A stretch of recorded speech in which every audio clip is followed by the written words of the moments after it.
Yeni bir videodan herkese selam arkadaşlar. Ben Safa Kaya. Bugün birlikte Lego'nun Icon serisinden benim de çok sevdiğim bir tema olan Orta Çağ temalı Kasaba Meydanı setini yapacağız.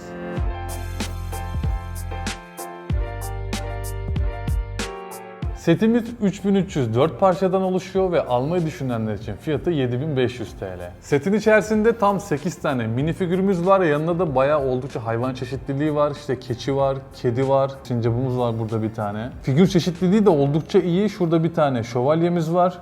Bu muhtemelen gözetleme kulesindeki görevli asker. Burada hırsız görünümlü bir tip var. Burada bir tane hanım ablamız var. Belki köyün içerisindeki handa görevli bir abla olabilir. Şurada halı dokumacısı. Bu abla marangoza benziyor. Bu çok marangoz bir abla.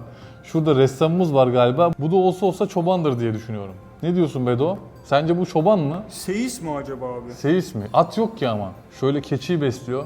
Bu arada bu keçinin de ayrı bir minifigür olarak değeri oldukça pahalı yani. Setin içerisinde olması güzel bir şey. Genel olarak Lego figürlerinde hayvanlar bayağı pahalı ya. Böyle tek tek satıldığında. Şimdi gelelim kutunun arka tarafındaki görsellere. Bir kere sticker'ı kabullendim. Bu setin içerisinden kesinlikle çıkacaktır yani. Sadece onun dışında eleştireceğim nokta, ben şöyle arka tarafın kesik olmasını sevmiyorum. Bence bu bizim bize sunulan bir opsiyon olmalı. Mesela şurada bir kapak düşünün. Orayı açtığımda ben içini görebilmeliyim. Öyle olsa mesela kapattığımda dört taraftan baktığımda tamamen bir bina göreceğim ya. Mesela o benim daha çok hoşuma gidiyor. Ya bence bu setler özel setler. Bu setlerde daha tamamlayıcı olmalı ya. Yani arka tarafı da ben bu şekilde kesik görmek istemem mesela. Bu set Lego'nun daha önceki yıllarda çıkarmış olduğu bir setin yenilenmiş versiyonu aslında. 2009 yılında Lego'nun Castle diye bir serisi vardı.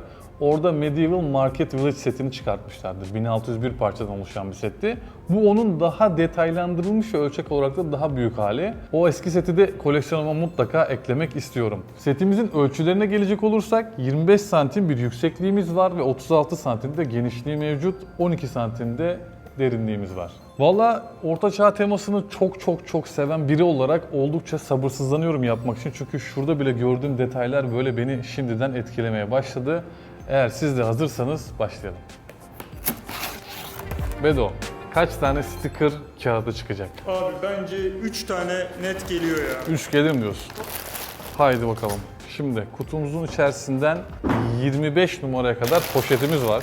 Böyle hemen açıyorum. Bakalım kaç tane kitapçığımız var. Stickerlar nerede? Ana bu mu sadece? Küçükmüş. Vallahi şu an sevindim. Vallahi bir tane var şu an gördüğüm. Şöyle sallıyorum. Ya sırf haksız çıkayım diye Safa abi. Vallahi bir tane. Bunu senin için yapmışlar Bedo. Evet, 2 tane kitapçığımız var. 25 numaraya kadar da poşetimiz var. Şöyle poşetleri düzenleyip başlayalım.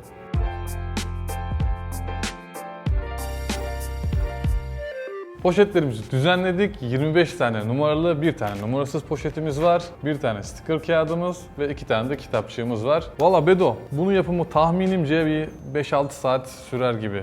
Ne diyorsun? 5-6 saat çok iyi tahmin abi. Ya şimdi bu bir bina ya. Bina yapıları biraz daha kolay oluyor. Şimdi teknik serilerinde biraz gözüm korkuyor biliyorum. Onun parçaları ve yapımı daha zor. Ama bunda yapım ve hani hızlı yapabildiğimiz için daha az zaman alacak diye düşünüyorum. Şimdi şöyle ilk poşetimizi açtık. O zaman ben Orta Çağ'a doğru ufak kayıyorum. Allah. Beni ararsan nerede bulacağını biliyorsun. Bu arada bir seçim şansım olsa ben gerçekten Orta Çağ zamanında yaşamak isterdim ya. Çok seviyorum o dünyayı. Kılıcın keskin, insanların mert olduğu zamanlar. Değil mi? Biz nasıl olurduk acaba o zaman da yaşasaydık? Aa bak bu arada kitapçıkta dediğim set de şu. Şu setin yenilenmiş versiyonu. Mesela bakalım aradan 15 yıl geçmiş, 15 yılda bu sete ne katabilmişler? Bak hemen şöyle senin için marangoz ablamızı yaptım ben. Hemen.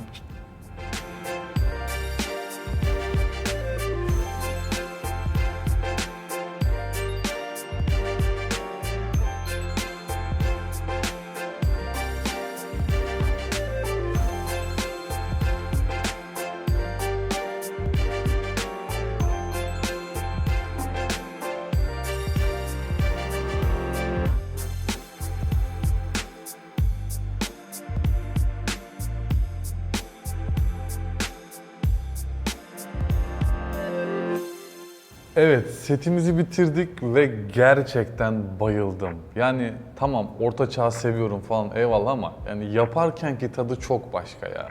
Yani seti almak için hiç düşünmeyin, direkt alın bence. Onu bir başta söyleyeyim. Şimdi beğendiğim bazı noktalara değineceğim. Tabii ki eleştirilerimde olacak. Özellikle figür çeşitliliğini çok beğendim. Gerçekten yani burada işte marangozundan tut. O dönemin vergi memuruna ne deniyorsa, ne deniyordur Bedo? Hazinedar olabilir abi. Hazinedar gibi bir şey öyle yani bayağı çeşitli bir figür var ama mesela bir tane asker var. Bence şehrin içinde yani kasabanın içerisinde bir komutanın böyle yanında bir iki tane de böyle yardımcı askerin olduğu bir 3-4 asker görmek isterdim şahsen. Ama yani onun dışında yine çeşitlilik olması tabii güzel olmuş. Şu peynir tezgahına bayıldım mesela. Her türlü peynir çeşidi var muhtemelen. Şurada kruvasan var, şu gevrek simit. Bedo görüyor musun? Şimdi mesela bu marangoz ablanın tezgahı da çok iyi. Şurada hatta yaptığı bir sandalye gibi bir şey var. Bu da işte muhtemelen yine kullandığı bir alet, şöyle dönebiliyor. Bunu tam olarak ne işe yaradığını bilmiyorum ama muhtemelen marangozlukla alakalı bir şey. Şimdi meydanda şöyle arka tarafta hoş tatlı bir ağacımız var. Bu ilanların ağaç üzerine yapıştırılması hoşuma gitti. Bir de ağacın böyle biraz daha hacimli olması, yani genelde cılız ağaçlar kullanıyor Lego. Bunu biraz daha hacimli tutmuş. Mesela o bence güzel olmuş. Ağaçlar böyle yapılabilir. Videonun başında şey demiştik Bedo, hatırlıyor musun? Bu binanın arkasının kesik olması bence bizim opsiyonumuza bırakılmalı. Hani tam da kullanabilmeliyiz, kesik de olabilmeli.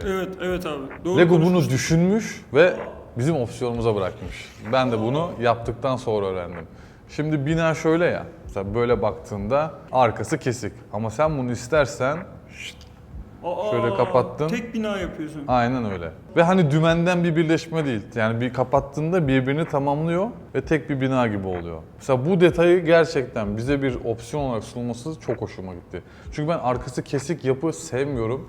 Böyle tamamen her taraftan baktığımda bir bütün görmek isterim. O yüzden en çok hoşuma giden özelliği bu oldu diyebilirim setin. Yani gerçekten o ortaçağ havasını buram buram hissettiriyor. Yaparken en çok keyif aldığım şeylerden bir tanesi de mesela şu çatıların detayları oldu. Şu parçalardan kaç tane takmışımdır bilmiyorum ama yani hem takması çok keyifliydi hem de o çatıyı oluşturduktan sonra binanın üzerine ekliyorsun ya, tamam diyorsun ya, bu direkt ortaçağ temalı bir yapının çatısı yani. Ya düşünülmemiş şey yok diyebilirim ya bu set özelinde. Bayağı zaten genelde Icon serilerinde fazla detaylı oluyor setler. O yüzden Icon serilerini ayrı bir severim. Ve de şimdi bu yapının iç detaylarını anlatacağım ama bunu daha rahat görebilmen için senin de hemen senin tarafına geliyorum şöyle. Binayı önce bir ön tarafa alıp ters çevireyim. Vay buyur gel abi. Hemen geldim. Aynı taraftayız değil mi bak? Ama sen Slytherin diyordun. Ne olacak?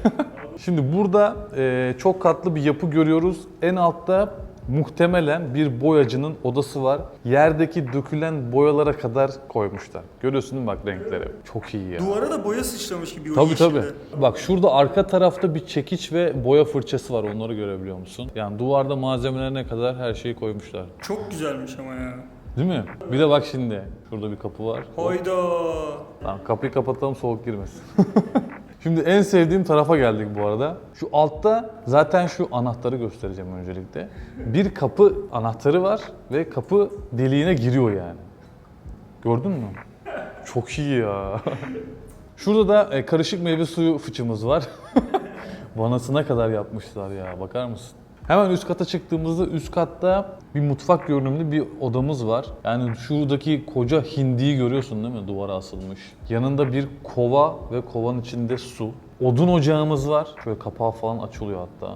Ocağı kapatalım ortalık yanmasın. Şu hani eskiden pencerelerin böyle tabii o zamanlar güneşlik falan yok ya, tahta bir kapaklardan yapıyorlardı ya, bak onlar bile var. Ama kapanmıyor. Açılıp kapanma özelliği yok. Yani pencerelerin açılıp kapanma özelliği var. Bunun çatısı çıkıyor muydu? Heh. Şuradan pencereyi açtık mesela. Hop. Ama şunlar direkt duvara sabit. Onları hareket ettiremiyoruz. Şimdi bunun kolaylığı bir yandan da şu oluyor. Mesela içerisine bir figür yerleştirmek istiyorsunuz veya bir parça çıktı, bir şey oldu. Hemen tık çatısını kaldırdım. Buradan müdahalemi yaptım. Ondan sonra kapatıp devam ettim. Şimdi bu binamızı inceledik. Şimdi ben bu yapıyı daha çok sevdim. Böyle biraz daha ev görünümlü. Orası biraz daha böyle askeri ve işletme kafasıydı. Şimdi öncelikle şu bahçe kısmından başlamak istiyorum. Bak şurada havuç tarlamız var. Bal peteği ne bu? Bal kova, arı kovanı. Arı kovanımız var. Kabak tarlamız var. Ne ararsan var yani Bedo. Ve hemen şöyle gösteriyorum tabii ki de. Arı kovanın üstünde yani gerçekten bir şekil olarak olmasa da o üzerine, bu arada sticker değil, o önemli bir detay. Ya parçanın üzerinde bir arı görseli var ya, hani görsel olarak da olsa hani düşünmeleri güzel olmuş. Şimdi geliyoruz hayvanların olduğu tarafa. Arka tarafta şöyle bir bahçemiz var. Şurada bir tane keçimiz var. Çok tatlı bu arada. Bir tane de daha tatlı olan sincapımız var. Sincap çok iyiymiş ama. Şu yüksek olanın çatısını hemen çıkartabiliyorum. İçerisinde bir dişli ile dönen çark kol sistemi var yani. Buradaki kancayı içeriden çevirdiğimde, hatta şuradaki yan tarafı açıyorum ve o şekilde ulaşıyorum. Bu şekilde çevirdiğimde yukarı doğru asansör mantığı gibi alabiliyorum. İçerideki kolu kaldırdığımda da geri gevşetebiliyorum bu arada. Böyle bir fonksiyonu var. Şimdi yine bu üst kata da modül modül ayırabiliyoruz ta en alt kata kadar. Ama setin içerisindeki en sevdiğim kapı bu arada şu yeşil kapı oldu. Şöyle kapattık. Elimden geldiğince detayları da size göstermeye çalıştım. Benim her detayıyla çok beğendiğim bir set olmuş oldu. Bir orta dünya şehri kurmak istiyorum aynı zamanda normal şehrin dışında. Bu seti de kurduğum orta dünya temalı şehrin kasaba kısmına yerleştiririm diye düşünüyorum. Umarım bu tarz setlerin devamı ve daha fazla devamı gelmeye devam eder. Çünkü hayalim gerçekten çok büyük bir, hani oyunlarda, açık dünya oyunlarında haritayı açarız ve bakarız ya alabildiğine, işte dağlar, denizler, göller, çayır, çimen, köy, kasaba, bir sürü şey olur ya. Bunları gerçekten Lego'yla hayata dökmek istiyorum yani. Öyle bir projem var. O yüzden daha fazla set lazım. Tabii ben de tasarımlar yapmalıyım. İnşallah önümüzdeki aylarda bunların da çalışmasına başlamak istiyorum. Umarım videodan keyif almışsınızdır. Ben yaparken de, size sohbet ederken de gerçekten çok keyif aldım. Bu orta dünya dönemlerine gitmek, oradaki yaşanılanları böyle canlandırmak ayrıca hoşuma giden bir şey. Ve de umarım sen de keyif almışsındır. Abi bu seti özellikle ben de sevdim biliyor musun? O zaman ne yapıyoruz? Videoya like atıyoruz, kanala abone oluyoruz ve bir sonraki videoda görüşüyoruz. Selametle.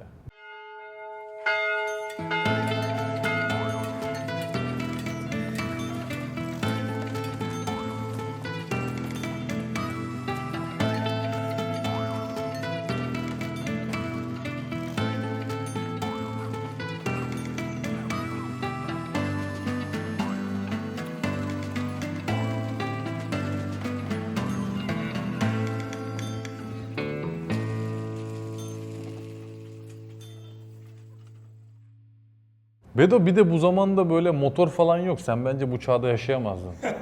At var abi. Sana bir şey mi? Bak, at kralı ya. Hani motor falan hikaye. Beygirin oluşma şey değil mi o zaten? Beygir yani. Bir beygir ama beygir yani.